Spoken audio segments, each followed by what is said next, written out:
Hello everyone and welcome to the PlayStation Access podcast. Off the back of Suicide Squad Kill the Justice League releasing this week, we've decided to take a look at our favourite anti-heroes in games. Prepare for Rosie's new JRPG roundup, plenty of Lord of the Rings chat, and Rob's violent tricks in The Last of Us Part 2. Enjoy!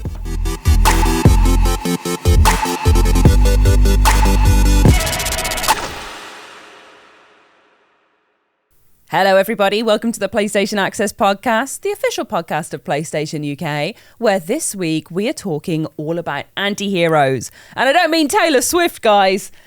Is Taylor Swift an anti-hero? No, she's got a song about anti-heroes. Never mind, I thought that would land with you guys. But I've never heard of Taylor Swift. I need Dave here for this. Yeah, well, Dave's not here. Yeah, I need a pop culture reference. Sorry, but yes, no, we're going to talk about anti-heroes in video games off the back of Suicide Squad: Kill the Justice League coming out on the 2nd of February. Mm-hmm. So we've got some superhero, anti-hero vibes going on. I'm shimmying about it. The little shimmy that's coming out in your voice. So I have done some names inspired by the Suicide Squad members because there's 4 of them and there's 4 of us. So I thought, oh, that's really nice. Dave isn't here today. He's gone. He's left. He ran out the office screaming, and we thought, well, better do a podcast. But his name... That is, we've got a flow chart of like, what should the action be? Yeah.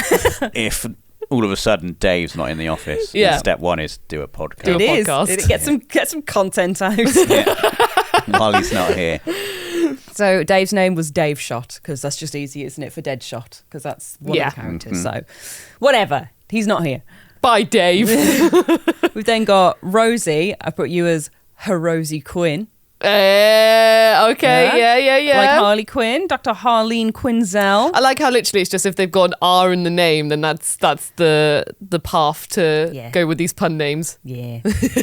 But I'm very happy with that one. King Sharosi, so. Oh man, terrible. Oh, I don't know which I'd prefer. Rosie at least felt a bit more better. I don't know. My name is equally bad as King Hiroshi. It's King Ashark. To be fair, that's better than King. The other one. The one for me. Yeah. You were the better king in this pool. It just sounds like they're saying it really sort of deliberately. A king, a shark. That's who I am. Yeah. That's me. A shark. But that is me. Sorry. And then Rob. Captain Boomerang is the only one left, and I thought you guys were the most similar, so that it would be a good character matchup. Mm-hmm. So I'm Captain. Laughs itself. Who am I? You're Captain Boomer Rob. Okay. That's Hey, cool. yeah, that's a fun one. That's a good one. Good. Boomer Rob. Good. Just a nice little obby on the end. Grobby. Grobsworth. The year of Grubby. Yeah. Ding-a-ling-a-ling-a-ling. Ooh, the in-jokes are flowing today. Back, yeah. Right, to get us moving on with our podcast, let me tell you what's coming up on this here pod. So we've got a main feature where we will be talking about anti-heroes, as discussed. We then got comments of the week, which are community highlights from the hashtag PodSquad. Pod Squad. We're then going to go to Before We Go, which is some coverage outside of gaming, or Before We Go, as Before Rob keeps reminding me. But first, it's the question. It's the weekly question. What's new?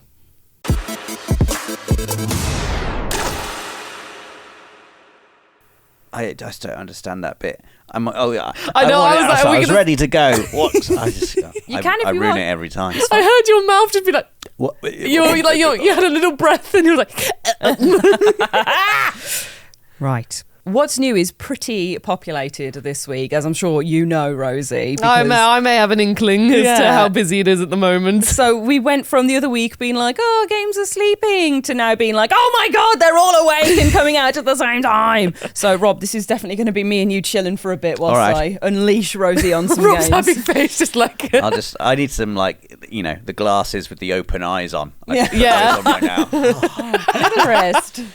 Tell me all about whatever Yakuza game is coming Yeah! up. Is that what's coming first? You can be what comes first, Rosie. So Like a Dragon Infinite Wealth, a Yakuza game, but not by name, is our first one. So please take it away. Yes, so Like a Dragon Infinite Wealth.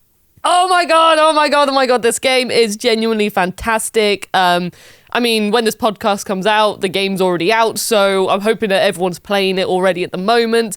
At the time of recording recently, the review embargo's just gone up, and it's been like 9s, 10s, 5 stars. It's been so wonderful to see all these wonderful reviews coming out for it, because like I love this game and I love this series, and just seeing everyone else also be like, yeah, this is a fantastic game. I'm like, yes, go on Like a Dragon Infinite Wealth. I'm so proud of you. But genuinely, it is just a fantastic game. At time of recording, I've put 40 hours into it, and I'm only on chapter 7.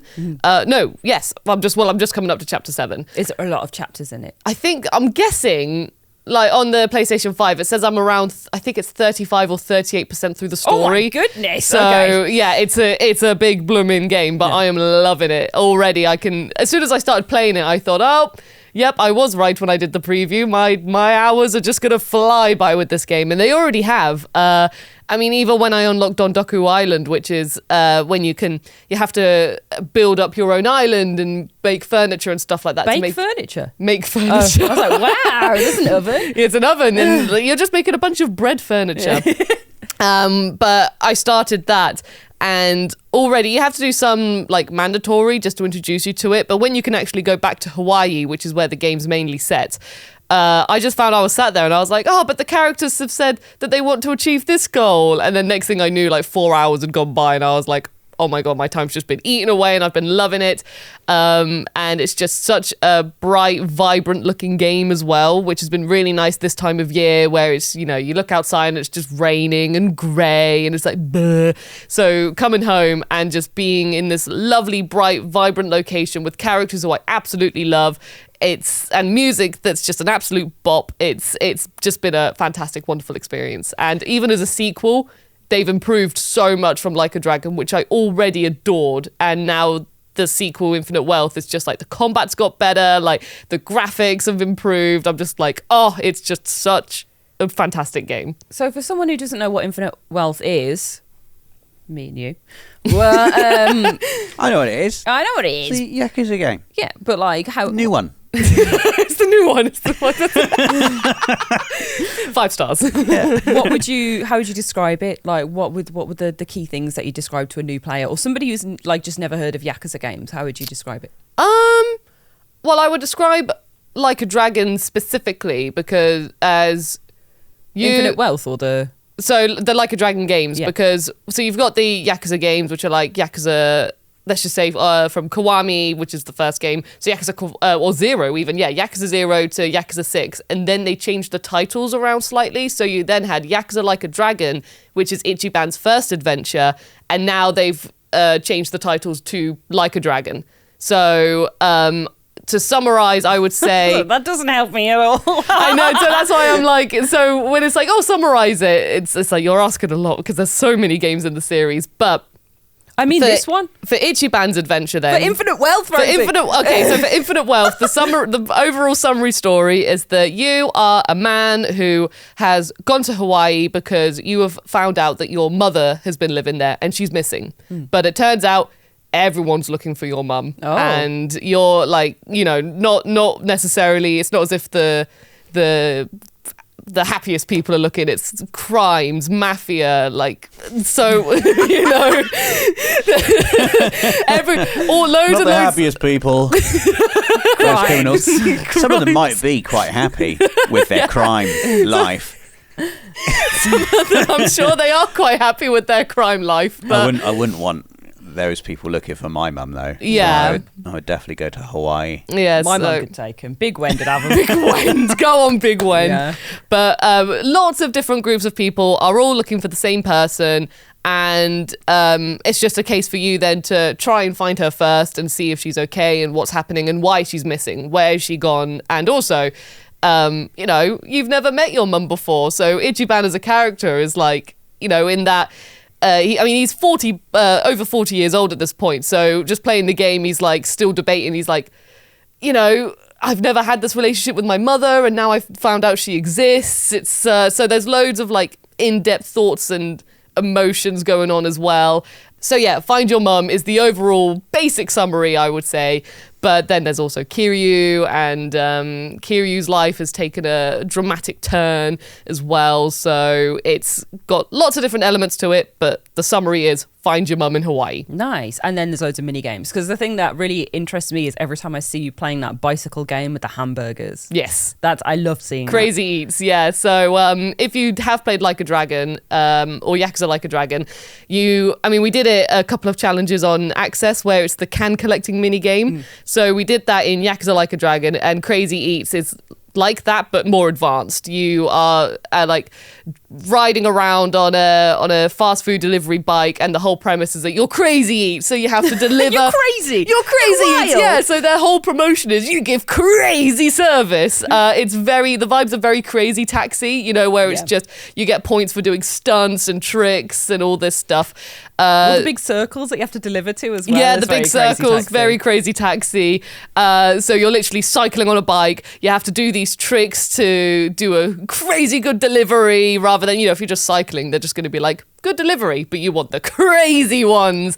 So you're collecting 3 different items of fast food, and you deliver them to people who have ordered them around the city, and it's just great fun, and it's just so like great delivery and stuff. You're like, yeah, look at me go. And then you could also jump on pads and do really cinematic big jumps and things like that. Yeah, I really want us to do like an Access mini game off of all of the Like a Dragon stuff, but I just know Rosie will beast us all at all of them. So. Unless I like host Rosie them. just has to be the host, yeah. Yeah, if I just host them, and I'll just pop you all in there and be like, okay, you are now all going to do this, and then I want to see who gets the highest score on karaoke, and then I want to see who survives the longest in the labyrinth. There's lots and lots and lots to do. God, it sounds really, really good. And seeing how much you've enjoyed it as well is always a joy to like. Seeing how much you've enjoyed it is always a joy to see. It feels like a planet palindrome or something, doesn't it? But no, it's really cool. I know how much you love this series, and that this has lived up to the hype and surpassed it somehow is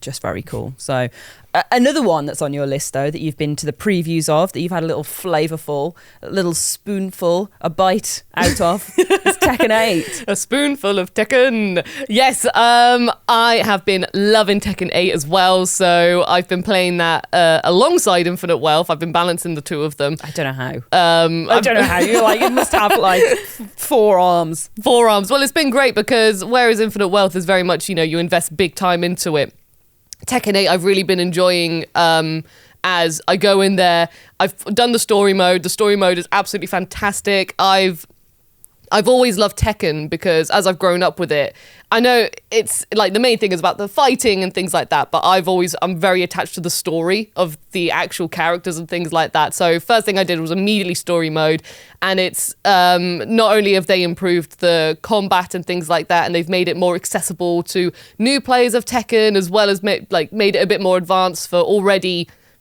very good Tekken players, but they've also, I feel, celebrated the whole series as well with their story mode. There's just loads of little things that when it occurs, which I don't want to say anything because when they do occur, and if you have played the other Tekken games, you're fully just like you fully just scream and joy. I think I accidentally did do a little scream, and then I realised it was 11 o'clock at night, and I thought, it's just past my bedtime. Past my bedtime. But it's fantastic. It looks great. It's great fun. I'm currently going through the character stories at the moment, which is where you do 5 fights and then you get the little cutscene at the end, like the old Tekken days where you just went into arcade mode and were rewarded with a little cinematic. But there's so much to this game. I've already mentioned like the story modes of the characters and the main story. There's also Tekken Ball, that's come back as well, which is volleyball, which they had in Tekken 3, but they've brought that back and it's just as fun, just as, just good old Tekken Ball. Why change what's already brilliant? They've also got obviously the whole online fighting elements.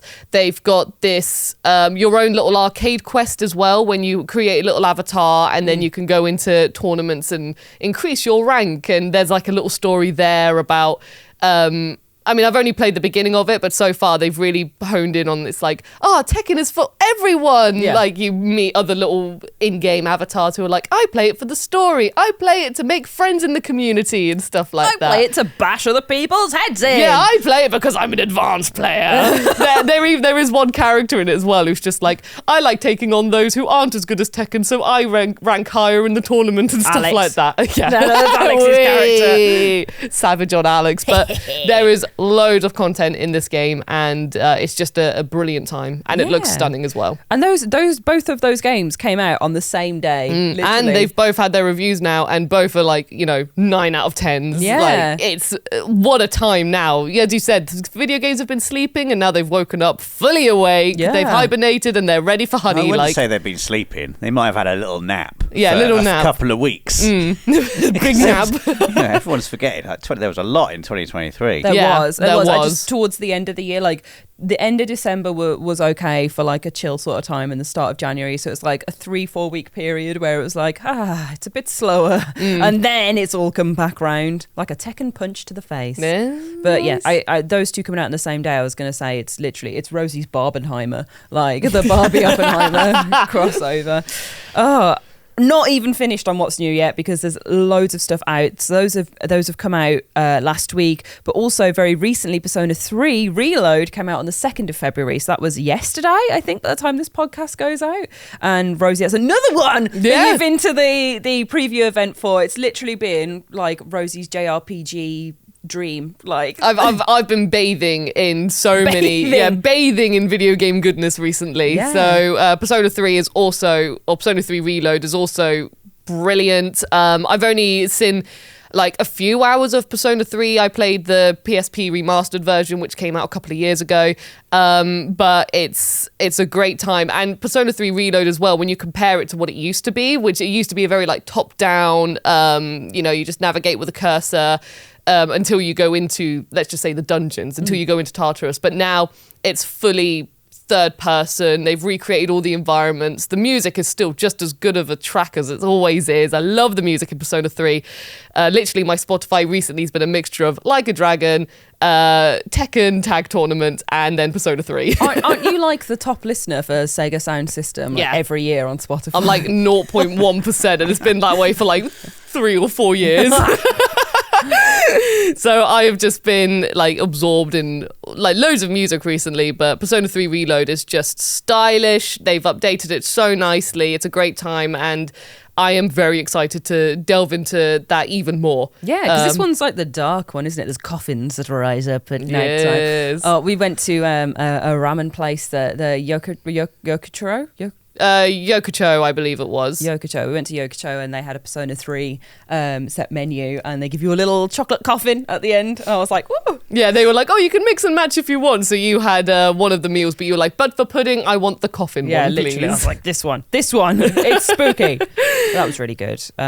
Persona 3 Reload looks really nice as well. I'm just gassed for you. What a time. Yeah, and Apollo Justice as well. Oh my God, that came out the day before Infinite Wealth and Tekken 8. It's just been like so many things. But there is a treat for Ashley as well, because the Dead by Daylight's Alan Wake chapter came out on the 30th of January. Hooray! So Mr. Wake's in the game now, which is really exciting. So to give you a little overview of what's happening there, this is the half chapter update for Dead by Daylight, which introduces Alan Wake as a survivor, where he comes with 3 new perks, which is Champion of Light. Show me the Champion of Light. You've got Boon Illumination and Deadline. So they make your torch stuff basically super powerful. So you can illuminate stuff for chest generators, create more frequent skill checks, and basically your torch gets really upgraded. Obviously, because he's Mr. Torchman, isn't he? Mr. Torch, as they call him. Yeah, he can literally promote all torches. Yeah, I would buy a torch. Alan Wake said, that's a really good one, I'd say. I trust this man. Thanks, Alan. Thanks, Alan. Thanks, Alan. And then you go up to your mates who don't know Alan Wake. It's like, my mate Alan, he really recommended this torch. You should all buy it to see in the dark. But Alan Wake's voiced by Matthew Peretta again as well, which is really fun. So it's the proper Alan Wake voice coming in there, like, I was writing on my typewriter and a spooky ghoulie came out. That was my impression. Good impression. And then some shadows. What does it mean? But moving on from all of those releases, yesterday also saw the release of Suicide Squad Kill the Justice League, aka our anti-hero jumping off point, which is an online co-op shooter with 4 players, which are the characters that I mentioned at the beginning. So we got King Shark, we got Harley Quinn, we got Captain Boomerang, and we got Deadshot all working together to kill the Justice League. And I got my hands on a juicy preview of this, and I had a really fun time. I actually did. Me and Secret Boss went together, and why are you laughing? I love the ongoing commitment to Secret Boss. Yeah, and never revealing who it is. A man of shadows. Only Alan's torch can reveal. Yeah. Well, some I have seen some people work out who it is. Oh, I won't say. Don't encourage them. Now people are going to narrow down like every guess of Secret Boss, and then they'll be like, okay, these are the options. One of us is right here. Gosh, it's like an unveiling moment, isn't it? Is it Sleep Token who wear all the masks that people are trying to figure out who the band is? And there was again a pop culture reference I need Dave here for. Never mind. But they've also revealed Elseworlds as part of Suicide Squad Kill the Justice League, which is ongoing episodic content themed around DC villains that they're going to release post-launch. So once you finish the story, then you can jump into Elseworlds and these episodic adventures and unlock characters for your squad. So the first one coming is the Joker. Oh, ha ha ha! That's me doing an impression of him. And he's a Suicide Squad version of the Joker. So it's not the one from the Arkhamverse because he did, but it's their new version of it where he's come from an alternate timeline and into this one that you then get to play around with. So he's a little bit different. He's a little bit more cooperative than you'd expect from a Joker character. But I'm excited to see what different villains they bring in. I like how he comes from a more cooperative universe. Yeah, it's that was one of the words. He's just come into like this. Nice Joker. Yeah, nice Joker. Nice. He's come into this universe. He's like, why aren't you guys cooperating so much? In my universe, we cooperate all the time. Yeah, you know what I always say? You gotta work together. That's my impression of cooperative Joker. Very Cooperative Joker. I love that. Yeah, and he has a little laugh, and it's a great time. But that sets us up nicely to move on to the main feature, which is I was going to try and sing the Taylor Swift song then, and I went, always be the anti-hero. Next.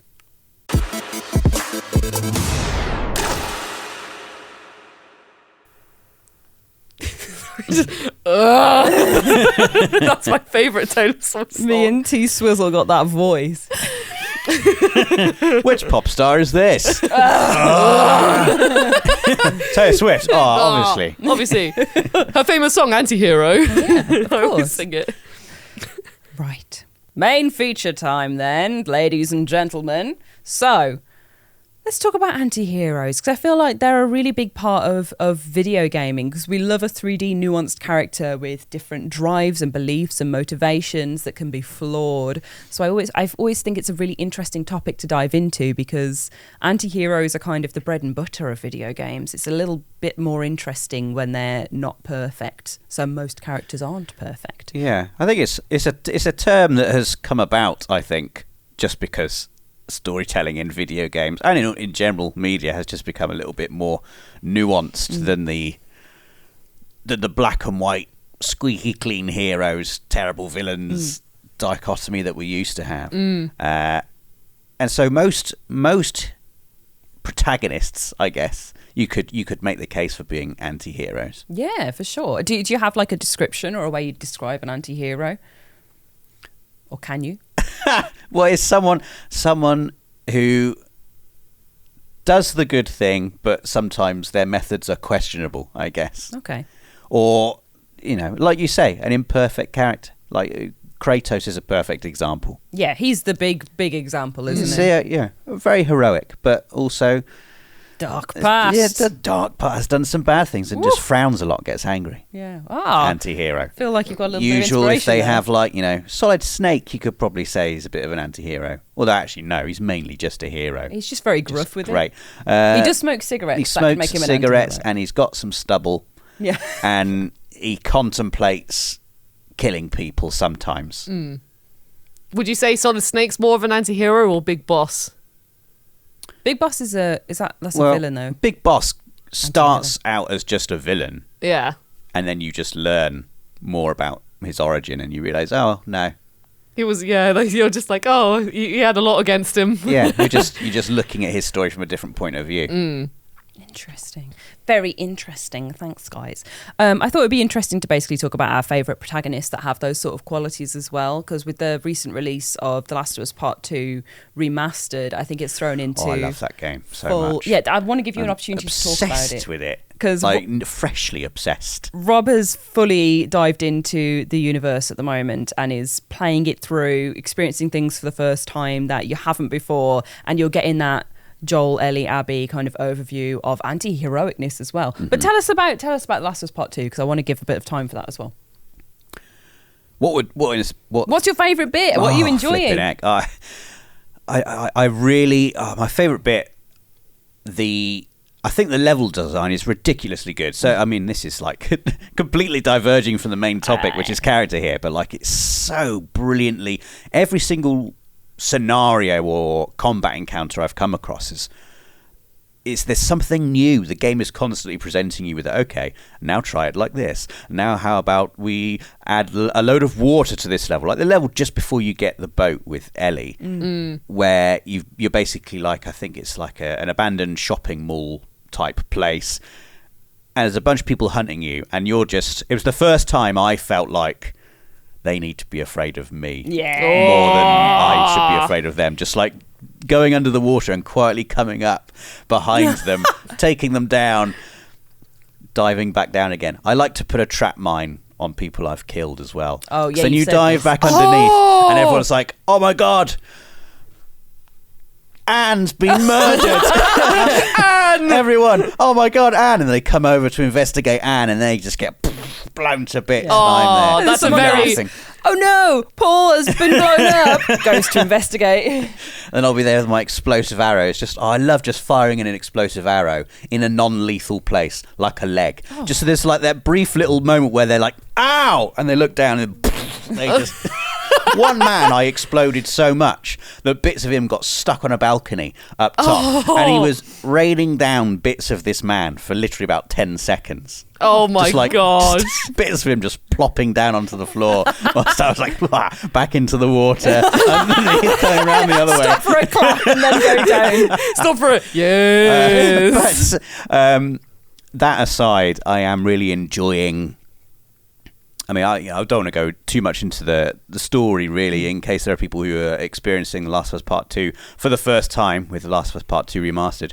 But just it gives you a different view of characters that you already know and probably like, and makes you think about the things they have done and their motivations in a different way. It's very brilliantly put together. Yeah, I think it's a great game because...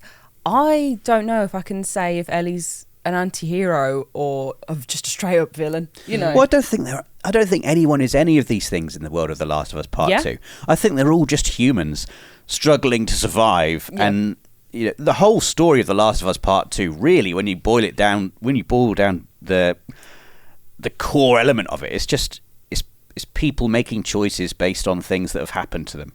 There's no that's just life. Yeah, exactly. It's not as if Ellie just woke up and was like, I fancy doing this today. You get like examples, and there's lots of little... Oh, I really like the little stories in The Last of Us Part 2 where you encounter a room and there'll be like a dead body with some items scattered about and a note, and you can quickly piece together, just a little bit of a story that's happened here. And often the case is it's people that have lived what you would describe as normal lives before the bad thing that happened, and then they've, by necessity, had to turn into and do terrible things to get along. And that's the world of The Last of Us Part 2. I really wouldn't describe anyone as a hero or anyone as a villain in this world. People are doing unspeakably bad things to each other just because that's what you have to do to survive in this world. For sure. I think that's definitely true, and that the lines are so blurred. Like, that's the right answer, but it's still fun to try and push people into the boxes of what you described them as. I feel like Marlene is one of the ones that is closer to the compass of true good for what she wants to do, but then obviously the choices she makes and the methods that she uses to get there, or tries to use to get there, I should say, are absolutely wild and not feasible for someone like Joel to process in the first game. Yeah. So well, you get all these different groups as well, and you learn about the origins of the WLF and the Fireflies and the Seraphites, and they all start with like, you know, there are people who are deserting Fedra to join the WLF because they're like, oh, we need to get away from this oppressive faction that's just joined up. And then the WLF turns into that very thing that they were trying to fight. Initially, when you encounter the Seraphites, they're this terrifying religious cult who are, you know, you hate fighting them. Later on, you end up journeying with two apostates who used to be within the Seraphites, and you learn a little bit more about the origins of the Seraphites, and you're like, well, that doesn't sound too, but that sounds like quite a nice philosophy. And then they've obviously descended into horrible murderers. Yeah. But you know, there's always like there always seems to be like a noble core to their central belief system, where they've started from this place of trying to do good, and they just inevitably end up descending into murderous chaos. Yeah. But that's the world. That's what that world does to people. There's just this, like, in part 2 especially, like there's that constant theme of not being able to let go. It's knowing what the right path is and choosing not to take it because there's too much that's happened to give up now. And I just love that. I think it's just so human. All of it's so human. I love Last of Us Part 2 so much, and I'm glad Remastered has come out to reignite all those conversations about it. But the first game is definitely one of my favourite examples of anti-heroes, definitely with Joel, with Marlene, with Ellie. You know, all of them have their own pros and cons and fit really neatly into this conversation. Yeah, Joel's got beard as well. Yeah, he does. If I was writing my list of what does beard? He's got a good beard. Yeah, there's a lot of male anti-heroes is what I found whilst doing this. There's a lot of kind of like men who are gruff and cool, and that's kind of with like beards. Yeah, with beards. Well, there's Geralt as well, and you know he can not. You can shave his beard. You can shave him, but you know, canon Geralt, he's got a beard. Yeah, he does. What about Dante from Devil May Cry? Would you consider Dante an anti-hero? No, Dante's just a hero. He just loves. He's just a hero. Running around with his sword. He's a hero he tells jokes. That's about as anti-hero as he gets, I think. He's got like a sassy sense of humour. Yeah. He just goes around killing horrible demons. He's definitely a hero. Well, What if the more... demons have a family? They don't, Ash. They're if they do? demons. Have you seen the succubus in the DMC? I haven't played DMC. Oh, it's great. But that's like, you know, DMC is comic booky, it's cartoonish, it's a bit slapstick. That's the definite. These are the goodies, these are the baddies. The baddies in Devil May Cry are the most obvious baddies you'll ever see. A demon. They're so bad and evil. Yeah. Well, it's like Doom Guy, isn't it? He kills demons, and he's. I don't know if you could describe him as an anti-hero at all. He, again, is just a hero, but a bit gruff. No, I think cool. he's probably an anti-hero. No, he's just good at killing demons. Isn't the law that he's like avenging the demons murdered his pet rabbit or something? It's like it's in one of the manuals, I think, of one of the earlier Doom games that he's out because they murdered his pet rabbit. That's another thing I put on my anti-hero checklist. What's their motivation? Is it revenge? Yeah. Anti-hero. John Wick hours, but. Why would you describe Doom Guy as an anti-hero? I don't know. That was an ignorant comment from me, Ash. I don't know Doom very well, certainly not as well as you do. But I have an image in my head of Doom Guy as like a sweary man. He doesn't speak. Well, ding-ling-ling-ling. Well, there you go. He's very much like a gruff guy who just kills loads of demons. The best bit is when you're walking through the facilities. To be fair, he does the most anti-heroic thing he does is repurpose the BFG 3000 to shoot a hole through the heart of Mars to be able to get into it. So, you know, something like that anyway. It's been a while since I've played Doom Eternal. Shadow the Hedgehog doesn't have a beard. Yeah, I was going to ask you about Shadow the Hedgehog because he's on my list of things that I wrote down. Because he's like cool guy personified as a hedgehog. He's got the whole He's basically Dark Sonic, right? He's just edgelord Sonic. Yeah, exactly. Like Sonic's very cool guy Sonic, you know, like you know, he? it's just Sonic's very much like you're too slow and like I'm gonna do these cool stunts. Like, you know, he's very much like the cool Sorry, guy. I really enjoyed And then that. on the other end you've got Shadow and he's just like, you're worthless to me. Like, you know, just he's like the complete opposite of like the sort of like upbeat, yeah, we can do this, and he's just like the leave me alone, I've got to fulfill my, you know, I've got to Maria. Like, That's another anti-hero thing. Have they got the voice? Have they Yeah. got the anti-hero yeah, they got the voice? anti-hero It's always voice. that voice. And I mean, even in Major. yeah, I've like smoked 17 cigarettes and had a bottle of whiskey. I'm ready for the mission. but Shadow the Hedgehog, even when Shadow the Hedgehog had his own game on the PS2, is the only Sonic game where a character wields a gun. Like, so yeah, wow. and like A they're like. hedgehog with a gun. And it's iconic because in the opening cutscene you've got the mute. So the music in Sonic's always been very upbeat, and they had a phase where it was all very rock, and again it was all still feel good. And then you have Shadow the Hedgehog, the PS2 game, and it was heavy metal, and it was like I am all of me and stuff like that. And you see Shadow, like all these demons flying around, and Shadow's wielding a gun, and then the final shot is like Sonic absolutely like defeated. And then he just completely collapses and Shadow's just standing there looking cool. He's like, yeah, I did this. So that's like one way you can look at Shadow the Hedgehog. But also just in the games in general, he's always been the one that's like mainly seen as being on the evil side, but it's also probably because he's been misled by Dr. Eggman, or he just has his own goals he's trying to fulfill. So yeah, he's very much like the opposite of the typical hero that's Sonic, but he is more of an anti-hero in some cases. So talking about animalistic anti-heroes, Sly Cooper. See, I was thinking if you could count those as an anti-hero, because they Yeah. are a bunch of thieves. Yeah, they Like, do love robbing. They rob everything, and Yeah. they're just like, yeah, we're going to add it to our collection. It's fun. Doesn't Sly spend like the first half of one of the games like lying to Carmelita about amnesia as well? Yeah. so that he can kiss her a lot. Like, Yeah. come on. Well, that's how Sly 4 starts, because in Sly 3 it ends and he like He's like, amnesia, whoa, I guess he's we like, better oh, kiss a who are bit." you? What's going on? And then Carmelita's like, you're a detective, you're a policeman. And then And she lies to him as well. yeah, so she does at the end of the I wrote that out of my memory. Carmelita, good lady. well, they've always no. like fancied each other. Seems but like a problematic relationship.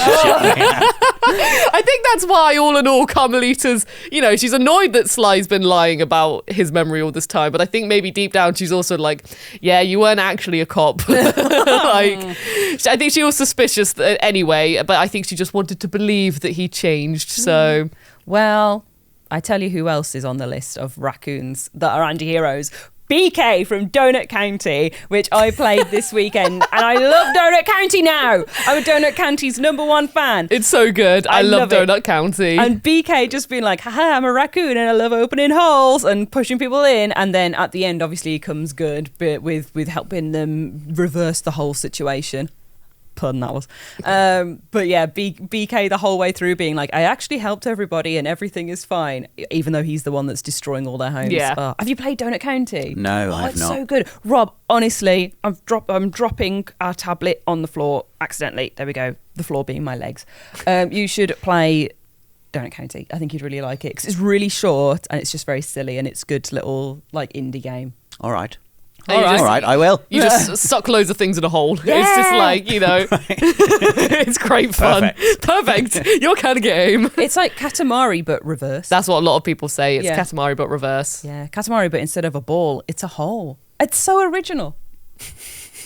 They dared ask the question, what would Katamari be? If it was a were hole. Yeah, I don't know. I do, because I played Donut County. Best game ever. Love it. Love it. Love BK as well. Is there anyone else that you guys want to add to our list? Because like Baldur's Gate 3 is absolutely chock full of them because you're playing as yourself, so you can make them quite evil but doing the right thing, as well as all your companions are flawed people, let's say, or have conflicting motivations. I think people like Astarion so much because he is like epitome of anti-hero, especially through his storyline, which I won't spoil, but he's vampire. He's been doing some vampire things. He's been working for a bad vampire man, and now he's kind of with your group. So, you know, he's working towards the tadpole situation that's going on with the mind flayers and helping you out there. But he's still got a very messy past to contend with, and you can deal with that in a number of ways. But he still is going to be there and help you when you need it. So it's just an interesting turn of events, but I think he's a very good anti-hero, and I think that's why Neil Newbern got like so much love for the role as well, because he embodied that perfectly. No, I agree with that, definitely. So many times I've spoken to Astarion and I'm just like, what did you just say? But I'm just like, but I know you're going to be a good, better boy by the end of this. Patting him on the head. Boy. I'm like, I know you're going to be a better boy and you will stop saying these things. When he's like, oh, I've drink loads of blood of rats. It's like, good boy, Astarion. Very good for you. Are there any like wholly good characters that you'd like to be a bit more anti-heroic? Like if there's anybody that's really nice and wholesome that you'd want to be like, grow a beard, have the gruff voice for a bit, do Lara something Croft. bad. Lara Croft steals relics. She's so good though. Yeah. What Can you imagine imagine if someone really wronged Lara Croft and she went on a quest for revenge. Yeah. How badass she would be. God, you wouldn't want Lara Croft hunting you down, would you? I really wouldn't. No, I was just thinking as well, imagine if in Tomb Raider 1, rather than the actual character who sort of becomes the sacrifice for the Egyptian god, I'm like, what if Lara's just like, no, I want this power. Like, you know, he just takes the artifact, it's just like, this does feel good. maybe I will consume it. No, I don't. It would be interesting, but I can't see it ever happening. Like, Lara Croft is so pure. But she does in the new like series of games. She does like bring about the end of the world for a bit, and then or like destroys the whole place. I remember playing through the bit where she's going through the water because I wanted to see the deaths. And But by accident. The whole opening of that was her going, "Uh-oh." Yeah, but it's she's not done it on purpose. It's not a mwah moment, is it? It's like, oh God, That's why what she's have I done moment? You know, that's anti-heroic, isn't it? It's like, oh, I'm going to fix it and solve it, but I've done something bad. Whoopsie. What about Nathan Drake then? I was going to say Nathan Drake. Yeah. Again, you could make a case for Nathan Drake being an anti-hero. No beard.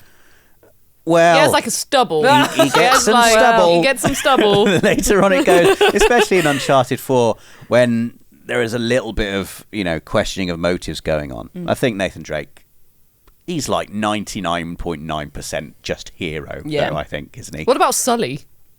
No, Sully's because Sully just wants the treasure. Chappy. He's a bit of a cheeky chappy. He's a hero, though. Oh, that guy. He just wants to get the riches at the end of it. Uncharted's very much like, the type of films it's inspired by.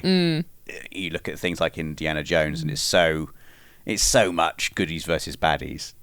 What about Sam? Yeah, you probably could make a case for Sam. Yeah, I think Sam's probably the most caseable one for the anti-hero.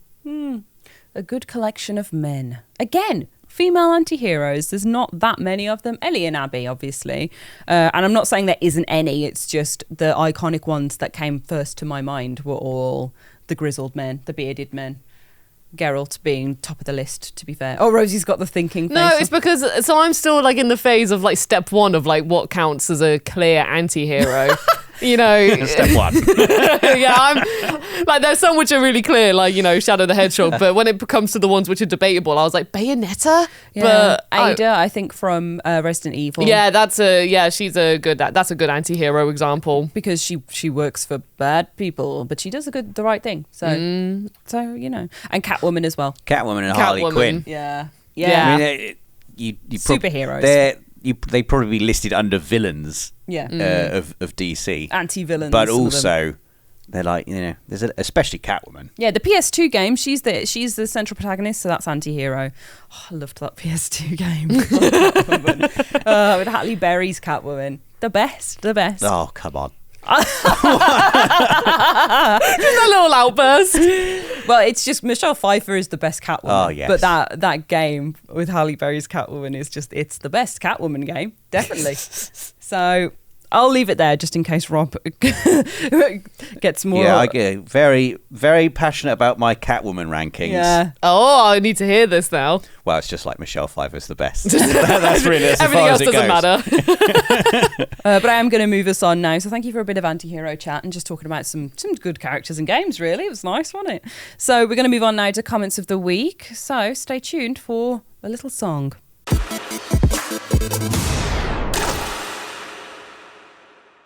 Are we ready? Yep. It's time. It's time for comments of the week. Nice. Yes. And it is actually time for comments of the week, and I've got them all here. So we've got the first one from Ewan Monroe, which was on the Last of Us Part 2 Remastered No Return run that we did. And they've asked, love this video format. I'm guessing it was loads of editing work, but wanted to let you know it was worth it. Hoping to hear about how it was made on the podcast. #PodSquad. Pod Pod Squad. Squad. Well, basically, we all played the game and then Rosie spliced edited together. it. And then I edited it together. So I had all of our recordings, and I was given the creative freedom to decide. I mean, with Secret Boss, we had an idea of how it was going to go, but I essentially was just like, look, let me watch it and just let me see what I can do with it. And I'm really happy with how it turned out. But it was funny, like dragging everyone's playthroughs, and literally you had mine, which was just like it was a tiny little clip because of the misfortune that I had. Yours and Dave's, Ash, you had like the same, but then you saw Rob's timeline, and and honestly, Rob, it was amazing cutting out like 15 minutes of you hiding, waiting for someone to hit that trap, and you're like, why aren't you going in the trap? And you were right, like literally half of your gameplay is you sat in silence, focusing, just watching everyone. That's how I play the game. Yeah, so it is. Yeah, and I mad respect because I wanted to survive. And you did really well. I did until the very end, when it was just a hard boss, that one. Yeah, no, you did very well. A bloater and a super stalker in the backstage of the theatre. It's difficult.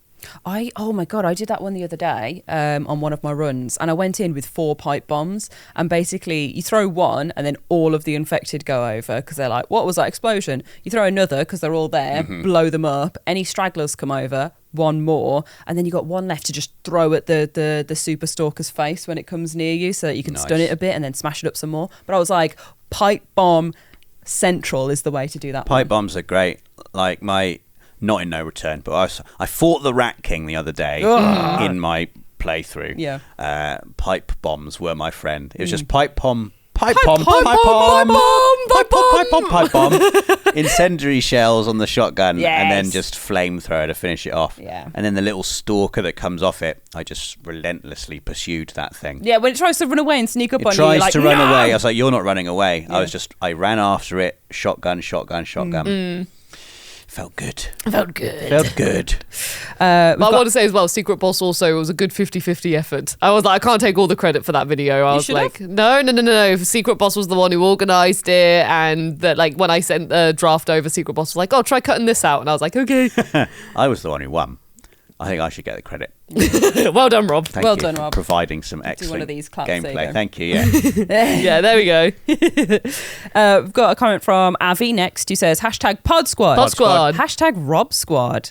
Ash, please, for the love of all that is good, please take the team to the Ring Donut Man in Wolverhampton City Centre. The freshest, tastiest and most filling donuts I've ever had, and it's like 4 for £1. Dave will absolutely change his mind and Rob will love it because he has taste. Dave, you're still great.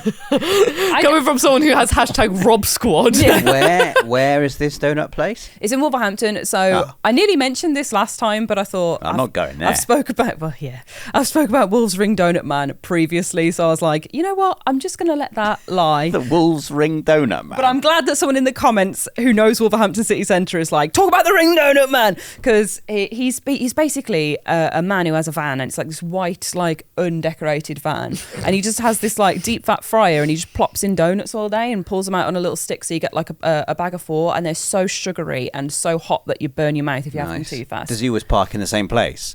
He was. Or do you have to hunt him down? Oh, yeah, the Just quest. walk around Wolverhampton randomly opening the doors of white vans. Is this the Ring Donut Man? Oh, sorry. No, I'm not stealing your tools, I promise. I just want your donuts. He was always in like the main high street towards the end. It's been a long time since I've lived in Wolverhampton, so he may have moved, but he was always towards like the fountains and the Gushers area. Or Gushers a different area. There's the Gushers and then there's the fountains, but he was by the fountains, round the corner from the main square and the Moth. So there you go. Anybody who wants to find the Ring Donut Man. I want to find the Ring Donut Man. Yeah, he's a nice man. Very friendly. Very friendly. Oh, I love a friendly man. Yeah, ice cream man from school. He was called Steve.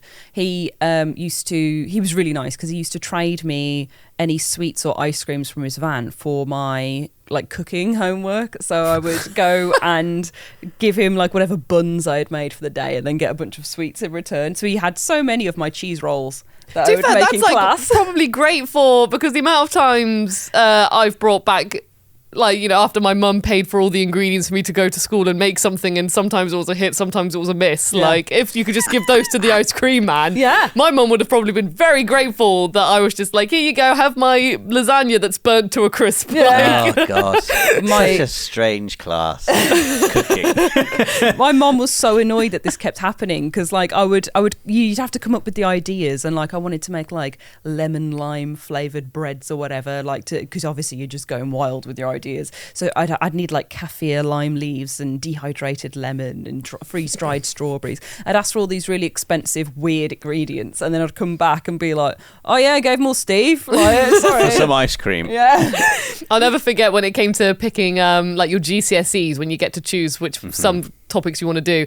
And the first thing my mum was like, you're not doing food tech.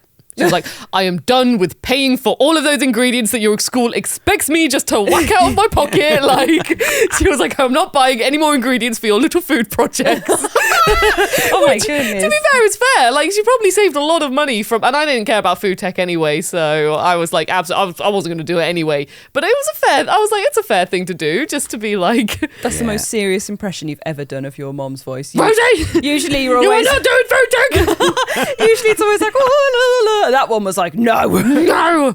So I imagine it made I'm an not impression buying on you. the ingredients anymore.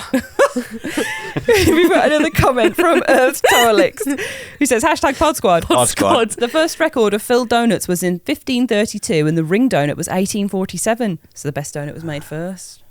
Let's move There's on. always someone with a flipping fact, isn't there? God. Oh, I do like both. I like both. I can't remember what I argued last time, or whether I was devil's advocate or not.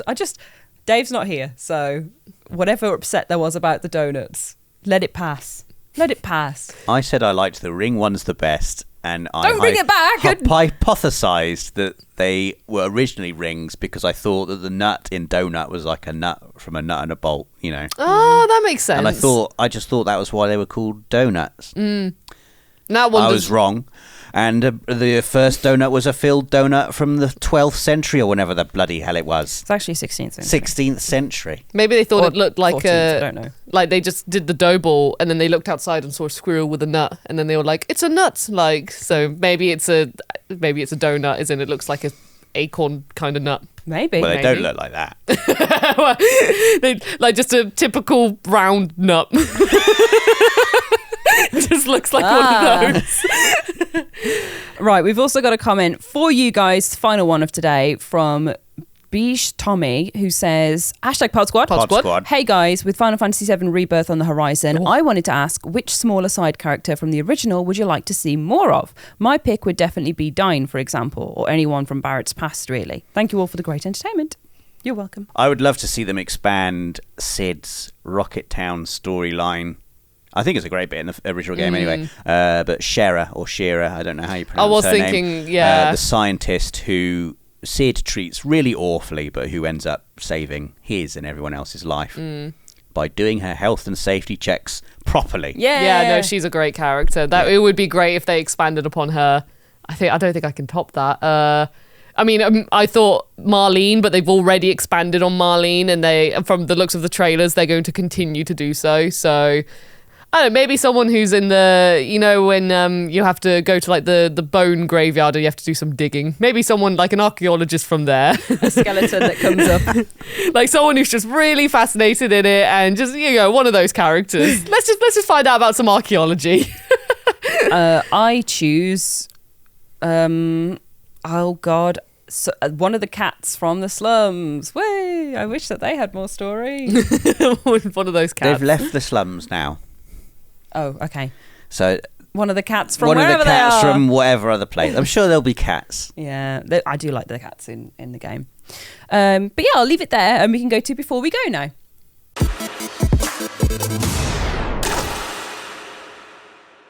Bibo. Bibo, My favourite bibo. bit. Bibo, bibo. Bibo, bibo. We are here. Do you guys have anything to mention in Bibo? Rosie, I know you do. I just saw your eyes glare immediately. I have finally watched Lord of the Rings, The Two Towers. Well done. So, you know what? I was expecting to see... I was talking to my mate Liam about this, and he pointed out I was expecting to see a lot more from the towers themselves. It's called The Two Towers. Yeah, that's not, Where are they? Yeah, I was like, I thought it'd be. We watched it. And we were just like, really, it was my mate Liam who pointed out, and then the whole time I was like, yeah, like I thought there'd be a bit more from the Two Towers, but it was a great time. It's a fantastic film. I watched the like extended, like, you know, the 3 hours plus version, and it was a brilliant time. And still, no towers. Not enough tower action for me.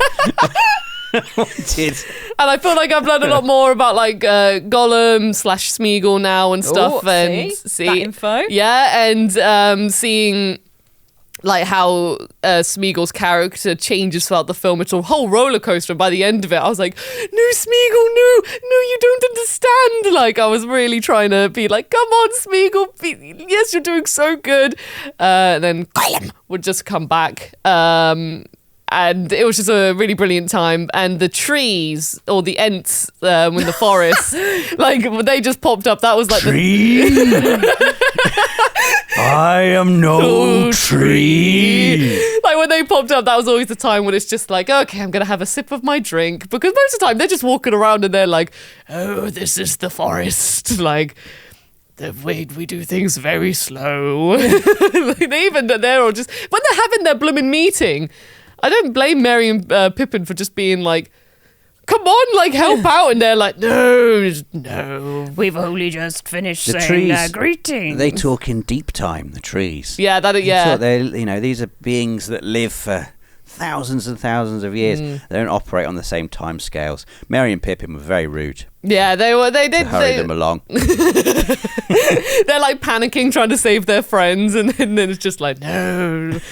It takes a long time. Don't like, be hasty, Master Merry. yeah. That's the thing as well. Watching it, there were so many times when they said something, and I was like, "That's Rob." Like now I can What? see, like as in the quotes they say, the amount you quote right, it, and I'm right. just like, now I know where it's from. I love how you're like a big slow tree. Well, that's wrong. No, just when you quoted them just with the ends just now, I was just like, there were so many moments watching it, I was just like, oh my god, Rob's been saying that line this whole time, like the "so it begins," which I never knew about when the king's So it begins. Yeah, like when the king's there and stuff. So I was like, oh my god, so many things are making sense. Even when it was the Christmas maze recently, and then Where is the horse and the rider?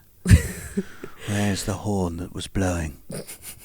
Great stuff. What a scene that is. Battle of Helm's Deep. What did you think of that, Rosie? That's the big battle, isn't it? When when like you have all the orcs and stuff charging at the Grand. No, Like- that's in Return of the King. The Uruk-hai. I was going to say, I don't know that. The what? The Uruk-hai. The Uruk-hai. Okay, yeah. So that's going to be the big battle, isn't it? I'm still learning the Rob's face right now. Like his soul's just died on the inside. I'm trying to remember which one's which. But- 'Cause there's one where Legolas is sliding down on shields. Yes, That's in the that two I towers. love that bit. Yeah. That bit's fantastic when he literally just gets a shield. He's just like down the stairs, like shooting his Yeah. arrows away. That was fantastic. I love. If you like that, you'll love The Hobbit. Will I? Well, there's just a lot of that. Oh, in the okay. Hobbit. A lot of silly nonsense, I can imagine. And I love as well the body count as well that Gimli does as well, when it's just like, how It many only you? counts as one. Yeah. And like at the end when he sat on, so he was like, I got 46. Well, I got 47. He just shoots. And he was like, he twitched because my axe is in his nerves.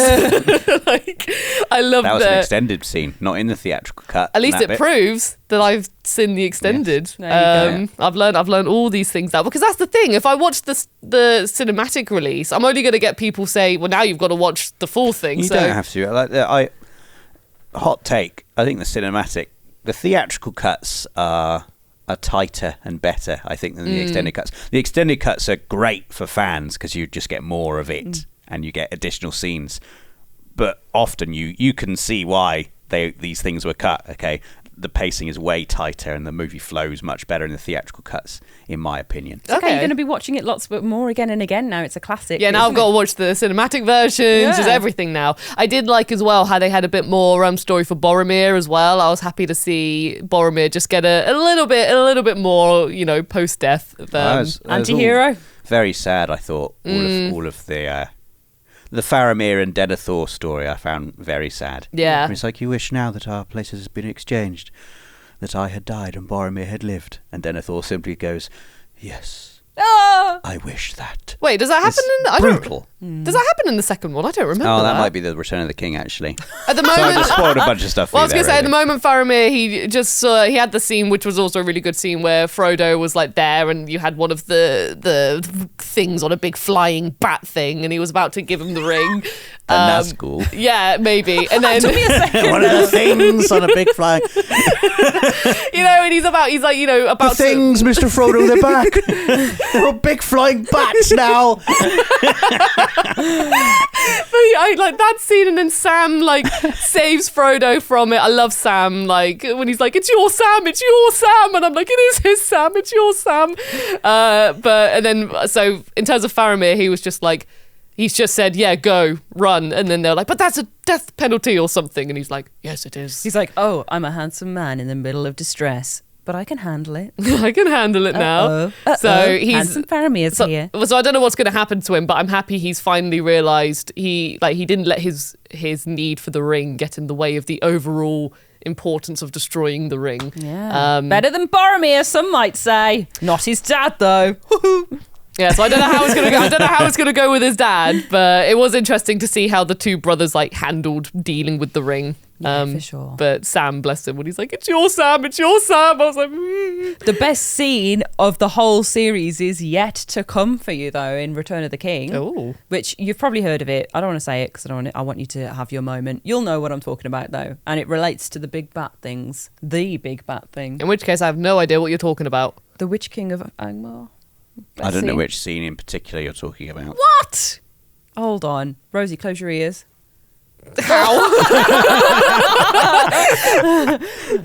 I am no man. Oh, that bit. Yeah. There we go. Okay, you're good. You can come back.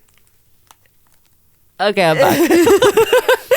You definitely will have heard the line before, but it's just such a stellar bit. Do you not think? I think that's one of the best bits. As a woman enjoying the series. That whole sequence, I count as my best scene. Yeah. For sure. Yeah. Oh, I also felt really bad for the king's son when he passed away, and his cousin or his sister, I think it was his cousin, but she's singing the song for him, and as they put his grave into Theodred. Yeah. He dies. Yes. Yeah. So they put in his cousin. Yeah, he is his cousin. I was right. So they put his grave into the rock thing, and then literally she's singing, and then there's just the next cut. They just shut the door, and I was just like, "That's a bit abrupt." I was really, she was singing away, she was getting emotional and stuff. And it's just like, boom. I was like, "Oh, okay, That's enough of that. that's enough of that." Apparently. Oh, well, I'm really excited to hear your thoughts for the next one as well. We're going to have to keep Rosie's Lord of the Rings musings in before we go as we continue. I also loved quotes on a Two Towers movie poster. Not enough towers. Rosie Paddock. But did love they're taking the hobbits to Isengard. I did love seeing that finally. That was hearing that line after seeing the YouTube remix for so many years. I was like, it all makes sense. Oh, man. Well, that's the end of our podcast for today. You can wait with bated breath the Return of the King review, which Rosie's going to have to watch in 2 parts because it's like 4+ hours long. No, I'll watch it in one sitting. Oh, God. What we do is we get a KFC before, we all get comfy on the sofa. KFC after as well, the amount of time it takes. Double KFC. Right, well, but we'll be back in 2 weeks with another fresh, hot podcast that you can eat KFC to as well for our extended chatting. But yeah, check out the YouTube channel in the meantime, or if you're already here, hello, nice to see you. Hi.